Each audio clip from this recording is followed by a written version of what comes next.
पेपरफुटीनंतर नीट 2026 ची परीक्षा रद्द, एनटीएचा मोठा निर्णय। पेपरफुटी प्रकरणी सीबीआय चौकशी सुरू, परीक्षा रद्द झाल्यानंतर दिल्लीत संतप्त विद्यार्थ्यांचं आंदोलन। नीट पेपरफुटी प्रकरणात संशयी आरोपी शुभम खैरनारचा ताबा सीबीआयकडे। शुभमनं पेपरफुटी प्रकरणी मध्यस्थीची भूमिका बजावल्याचा संशय, तपासाला वेग। नीट पेपरफुटी प्रकरणाची पाळमुळं पुण्यापर्यंत, पुण्यातून एक जण ताब्यात, सूत्रांची माहिती। चौकशी दरम्यान आरोपी शुभम खैरनारकडून पुण्याचा उल्लेख। भाजपच्या भ्रष्ट व्यवस्थेमुळे लाखो विद्यार्थ्यांची मेहनत वाया, हे अपयश नसून तरुणाईच्या भविष्याविरुद्ध केलेला गुन्हा आहे। नीट पेपरफुटी प्रकरणामध्ये राहुल गांधींचा भाजपवर निशाणा। विमान वापरासाठी मंत्र्यांना आता परवानगी बंधनकारक, मुख्यमंत्री कार्यालयाच्या परवानगीनंतर मंत्र्यांना विमान उपलब्ध होणार। पंतप्रधान मोदींच्या इंधन बचतीच्या आवाहनानंतर राज्य सरकारचे निर्देश। ठाण्यात जितेंद्र आव्हाड आणि पुण्यात वसंत मोरेंचं घोड्यावर बसून आंदोलन। पंतप्रधान मोदींच्या इंधन बचतीच्या आवाहनानंतर घोड्यावर बसून निदर्शनं। फडणवीसांनीही बैलगाडीनं प्रवास करावा, आव्हाडांचा टोला।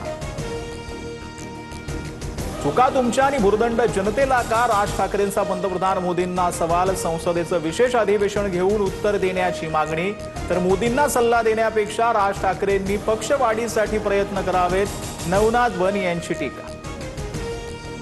पंतप्रधान मोदींच्या आव्हानानंतर राजकीय कलगीतुरा, मोदींचे नियम त्यांचे मंत्री पाळणार का? उधळपट्टीनंतर काटकसर करायला सांगतायत विरोधकांची टीका, तर बचत करायला सांगितल्यात चूक काय? मोदींनी महात्मा गांधीप्रमाणे स्वदेशीचा नारा दिलाय, सत्ताधाऱ्यांकडून पाठराख। पंतप्रधान मोदींच्या आव्हानाचा मध्य प्रदेशातील भाजप नेत्याला विसर, सौभाग्य सिंग ठाकुराच्या रॅलीमध्ये रस्त्यावर वाहनांचा प्रचंड ताफा, काँग्रेसकडून व्हिडिओ ट्विट करत टीका। पंतप्रधान मोदी अपयशी, सत्तेपासून दूर व्हावं, भाजप सत्ता चालवण्याच्या लायकीचं राहिलेलं नाही।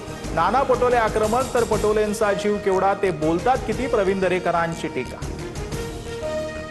पंतप्रधान मोदींच्या सूचनांमुळे सर्वसामान्यांमध्ये अस्वस्थतेचं वातावरण, पंतप्रधानांनी स्वतःच्या अध्यक्षतेखाली सर्वपक्षीय बैठक घ्यावी, परिस्थितीचा सखोल आढावा घ्यावा, शरद पवारांची पोस्ट। राष्ट्रवादीच्या राष्ट्रीय पदाधिकाऱ्यांच्या यादीतून प्रफुल्ल पटेल तटकरेंचं नाव वगळलं। सुनेत्रा पवारांनी 29 तारखेला केंद्रीय निवडणूक आयोगाला दिलं होतं पत्र, तर राष्ट्रवादीच्या पदाधिकाऱ्यांच्या यादीत चूक, लवकरच दुरुस्त करणार, सुनेत्रा पवारांचं स्पष्टीकरण।